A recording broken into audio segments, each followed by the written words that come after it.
The New York Knicks are back to their winning ways, having won 3 consecutive road games and 2 games overall, but that has been a big reason why is because of Karl-Anthony Towns. His play of late is a big reason why the Knicks are back in their winning mode, and really, if he continues to play the way he is playing, a lot of big things can happen for the Knicks this season. We're going to jump into all of that stuff on this episode of Fireside Knicks right now.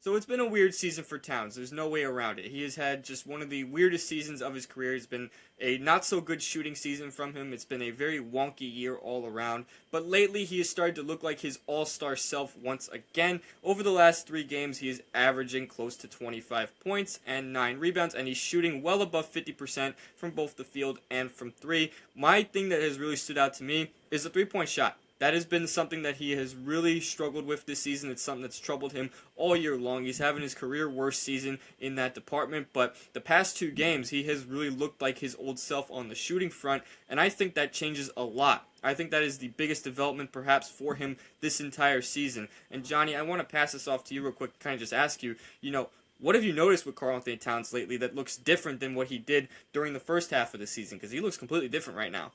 Yeah, I think it's hard to point to one, specific thing. I think just the shots are dropping for him, and that's huge. The shots are dropping, and he's becoming a more confident shooter.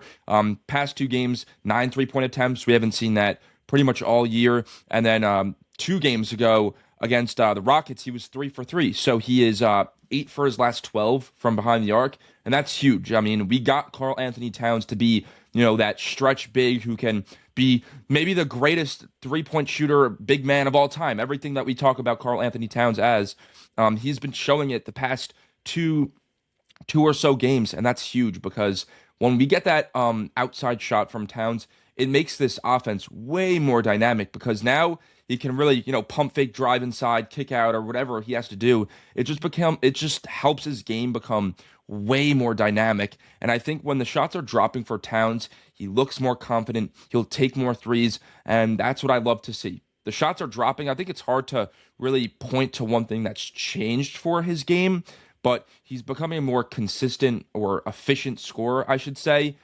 Past 4 or so games, he is 59% from the field, 67% from the field. Don't say anything. Don't say anything. 50% from the field, and then against Philly before the break, 62% from the field. And that's huge because earlier in the year, halfway through the year, he was one of the more inefficient big men in the league. But now that's really starting to come around. The finishing at the rim, I think, has been a lot better as well. Just his overall game just looks way more confident. And that's what I love to see from Karl-Anthony Towns. And if we can unlock his 3-level scoring that has been shown the past 2 or so games, that's huge for this offense. Huge. Yeah, it's really that simple. I mean, like I said before, the shooting is a huge thing because that's been the thing he's struggled with all year and why he has had such a down season, because this is a guy who shoots 40% from 3 for his career, or at least he was entering the season. So we know the track record with this guy, and when we see that the number is down to 34% or 35%, whatever it was, that's a downtrend for him. That is a down season on the shooting front for him. But the past couple games, he has looked more confident from 3, and that's really what stood out to me. I'm glad that he's playing with some aggression because, if you look at the Detroit Pistons game, for example, right? He had 21 points in that game and 19 of them in the second half. But in the first half, he wasn't really, demanding the ball. He wasn't being aggressive. He wasn't really doing much. Yes, part of it was that he also wasn't as involved in the offense, which is, a scheme problem, something you can blame Mike Brown or Jalen Brunson or anybody else on the floor for. But at the same time, Towns knows who he is, right? He knows he's a good player. He knows he's an all-star, all-NBA level talent. And he also had a mismatch that game against Detroit. The Pistons did not have a true center out there. He had Paul Reed and Tobias Harris guarding him. You got to demand the ball. You want that ball in the low post. You want that ball, and you want to just go to work. Make them actually fear you. And he wasn't doing that in the first half of that game. But ever since then, he has looked completely different. As you brought up, the Rockets game, that was one of the best games he's had all year. One of the most efficient games. And it was one of the more impactful games he's had. He was a plus, I think, 23 in that game or something like that. He had a really high plus minus. He leads the team in plus minus overall this year, which I think is pretty insane.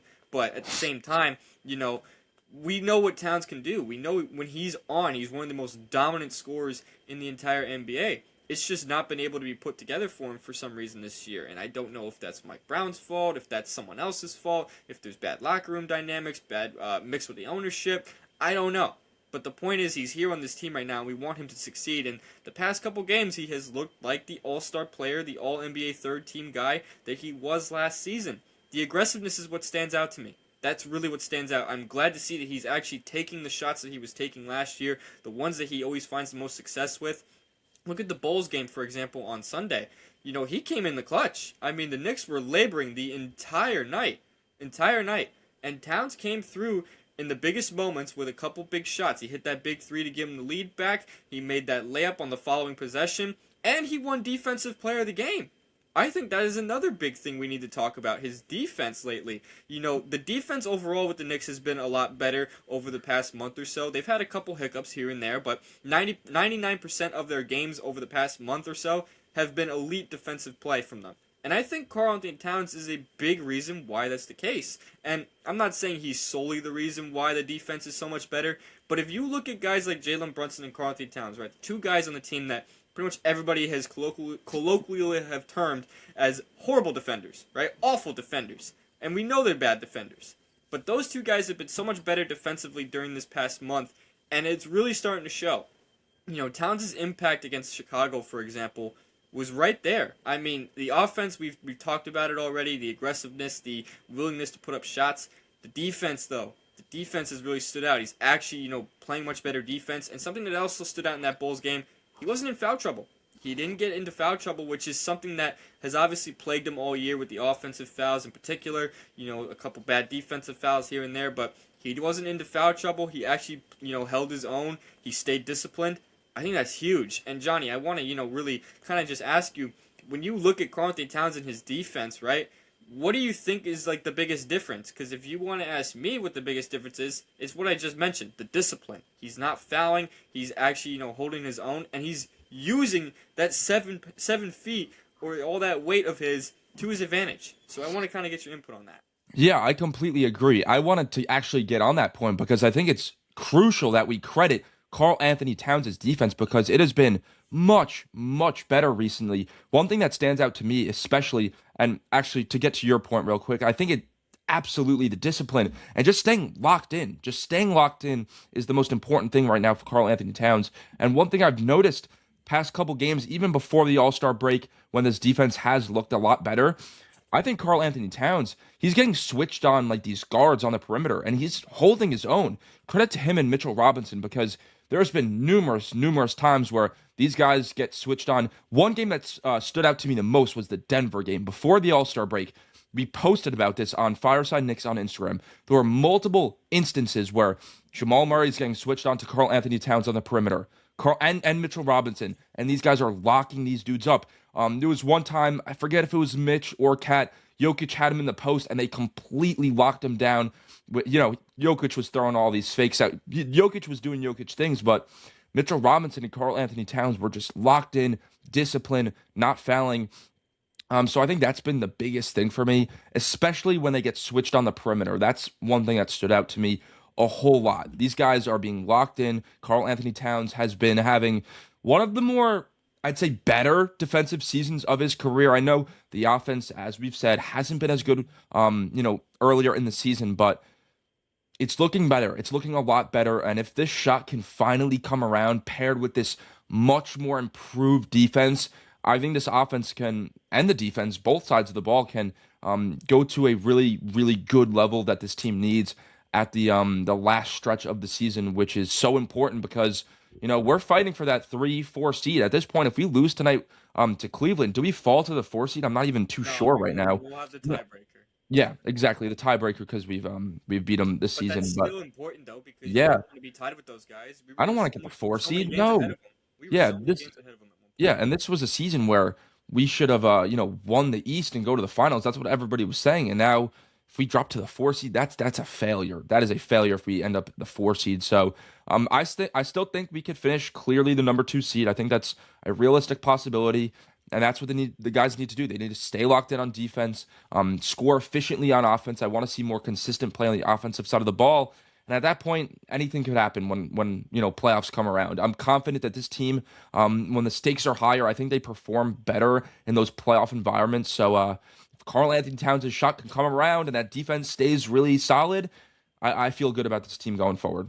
We've highlighted some of this stuff before. As bad as Karl-Anthony Towns' offensive season has been, I can live with some struggles on that front if he's providing an impact on defense. Because before, it was, oh, if he's not scoring, he's giving you nothing because he can't defend. But if he's going to actually defend, then, you can live with some of those results. Obviously, it's not ideal, but at least he's making up for the lapses on the offensive front with his defense. And as you said, his defense has been so much better this year. It's not, it's still Karl-Anthony Towns defense. It's still, Yeah, he's not Victor Wembanyama, but exactly. You're still gonna have your moments. You're still gonna have your your silly fouls and your moments where he's not switching or he's late on his assignment. But he's looked better, and I think that's very important because defense is something that with him I've heavily emphasized needed to be better. And quite frankly, I lost hope that it would get better. He's been in the league now for 10, 11 years, and he's been the same player. So I really had no reason to believe things were gonna change. But he's looked better. I hope this continues, and that's really what I want to see from him because for the Knicks to make the championship this year, he has to be at his A game. It is that simple. He's the big X factor. We can talk about OG or McHale or any of those other guys or Josh Hart, whatever. No, Karl-Anthony Towns is the most important player right now to the Knicks' success. Obviously, Jalen Brunson is the team's best player, but Karl-Anthony Towns has to be on his A game. He has to. You can't win a championship alone, especially with a small guard like Brunson. You can't do it alone. You have to have your co-stars actually step up and really make an impact. Towns has done that in the past few games, and I'm hoping that this continues, as we enter the stretch run and into the playoffs because, I said during the All-Star break kind of jokingly that maybe he found his shot again because he was pulling threes from like half court in both the All-Star game and the Shooting Stars event. I mean, maybe I was right. Maybe he did find his shot again. And if that's what ended up leading to him finding his shot again, great. I'm all happy for And that. I do want to interrupt you real quick. Yeah. I am perfectly fine with Karl-Anthony Towns sometimes taking some crazy threes. If he's confident in his shot, I want him to let it fly. I want him to let it fly. I don't really care if it's The problem has been that he's yeah, been too passive, too yeah. hesitant. Let it fly. He hasn't been somebody who's willing to take the shots that we know he can make. Obviously, at times he takes a heat check where I Sure. go, what are you doing? But Sure. at the end of the day, if there's a player that's going to take that shot, I'd at least Mhm. rather him feel comfortable taking that shot because, we've seen throughout the years, sometimes I'll get a little more analytical here, kind of looking at some of his jumper a little bit. Even at times this year, you feel like he doesn't have the same lift on his jumper. You feel like he's kind of settling. You feel like he doesn't feel comfortable. Even on drives to the basket, he feels like he's a step slower. He's not really, attacking with that same aggression. I don't know if that quad issue he had back in the beginning of the season was playing a part in that. I don't want to, speculate that. But at the same time, that's just reality. He was not having the same burst. He wasn't having the same juice. All that stuff that he had last season that made him such a dominant offensive player all around. Because he was very efficient all across the court last season. Great at finishing, great at shooting. He was phenomenal. Yeah, last season there was like one point in the beginning of the year he was our best player. He was outplaying Jalen Brunson for a stretch He of was time. an MVP candidate Yeah, throughout the early part of last yeah, season, and he was this season, incredible. quite frankly, he hasn't even been playing at an All-Star level. Like, No, granted, he made the All-Star team, but I feel no. like that was kind of just a generous choice. I don't think realistically his play was warranting of an All-Star, but I'm not gonna rag on the guy at the same time. This is not what we're doing here. We're kind of giving him props in this episode because he's been playing better, and him playing better is the key to the success. It's really that simple. And Johnny, before we do wrap this episode up, I want to give you an opportunity for any final thoughts on what you expect from Towns moving forward. And I think the big thing you and I can both agree on that we're lockstep on, we want this to be a consistent thing. We are tired of the inconsistency that not only he's had this season, but the team has had this Yeah. season. So I think if Karl-Anthony Towns gets more consistent, the team can be more consistent. And what do you think about that? And I do want to note one thing. Mike Brown said in the post game after the Rockets game that in the fourth quarter, Karl-Anthony Towns almost led this huddle about, okay, we need to be locked in on defense. A stop will kind of bring the other things together. We need a defensive stop first. So I feel like his mentality has kind of shifted after this All-Star game, and we just need consistent offense. If you could give us consistent offense and just serviceable defense, we are going to look really, really good. If Karl-Anthony Towns is confident in his shot, that's what I really like. And I do want to bring up one thing. This is kind of doesn't fully relate. It relates a little bit, but nobody really gives Karl-Anthony Towns credit for. He's been really available as a Knick because there's been seasons in the past where he's played 30 games, 35 games. That's something I want to give him credit for because we see in this league as a 7 foot big man, Wemby misses time, Evan Mobley is missing time. These big men miss time, so I do really want to give credit to Karl-Anthony Towns. In his Knicks career, he's been always available. He played 72 games last season. I'll take that. I'll take that any day. So credit to Karl-Anthony Towns. And if this offense can, keep up and he's consistent and, confident in his shot, that's the word I'm looking for. Confident in his shot.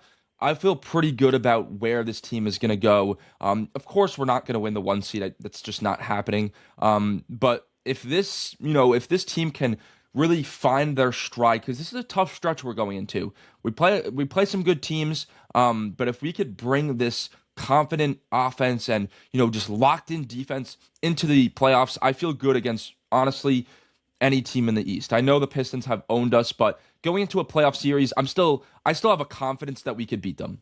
So, yeah. I respect the confidence, but I'm gonna still stand firm on the fact that I don't think they can beat the Detroit Pistons Now, right now, now. would I pick them to win? I wouldn't pick them to win, but I still think we could go in there and win. But I wouldn't pick them And to I win. don't mean to be so negative. I No, mean, I feel you. Yeah, I wouldn't pick them to win. it's just a realistic thing right now. I think the Yeah, Detroit Pistons are simply on a different level right they might be now. the best team in the league right now, They might honestly. very well be the best And they team. match up really good against us too. They match up Yeah, really well. they've handled us. I mean, Yeah. again, the regular season doesn't mean anything. They could easily turn around and do really well against them if they meet in the postseason. But I don't want to be negative. I think right now the Knicks need to get to that point where Yeah. they want to be on the Detroit Pistons level. I don't think we're there yet, and that's fine. If we want to get there, Karl-Anthony Towns being who he is what's going to get us there. The Hmm. version of Towns we've gotten this season is not going to get us there. The version of Towns we've gotten in the last 2 games will get us there. So if he can end up continuing this and making this a more consistent thing, a kind of a habit where he's actually, making a positive impact night in and night out, then we're talking about a completely different team. This is no longer just a good team led by one all-star and a bunch of decent role players. No, you're talking about a good team with 2 all-stars, 2 high-level players with good role players around them. That makes a huge difference. Those are the types of teams that are successful in the playoffs. So that's really all I got to say about all that stuff. And if there's anything else you want to add before we wrap it up, go for it. Yeah, tonight against the Cavs, I want to see Karl-Anthony Towns have a big game because Evan Mobley is back. He's played the last two games for the Cavs. Obviously, we know what Evan Mobley is going to bring, elite defense.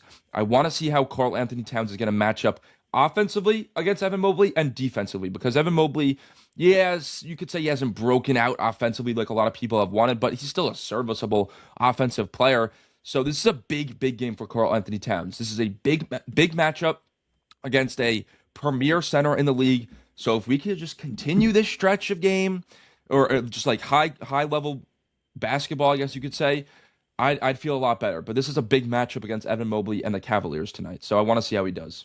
Yeah, it's that simple. Big matchup, and it's going to be tough. I mean, Evan Mobley is one of the best defenders in the entire NBA, and Jared Allen is also a pretty good Yeah. force down low. So, I'm not going to, go too hard on the guy, but we want to see Towns have big games against good teams. We Yeah. saw it against Houston, so I want to see it now against, the Cavs tonight. You're an all NBA player. Just like put your stamp on the game. Let's see it. Let's see it tonight. Exactly. That's really all we asked for. But, I do think this is a good spot to Yeah. wrap the episode up. We're about 20 minutes in, so I think this is a good place to end it right here. We hope you guys did enjoy this video. Let us know what you think about it in the comment section below. Let us talk to us about Karl-Anthony Towns and all that stuff. We would love to hear what you guys got to say about all that stuff. And you can follow us on all of our social media platforms. We are on TikTok, Twitter, Instagram, Facebook, and of course this YouTube page that you just watched the video on. You can follow me and Johnny's personal Twitter accounts. We will link those in the description down below. We hope you enjoyed this episode of Fireside Knicks, and we'll see you guys in the next one. Peace out. Yeah. Let's go Knicks.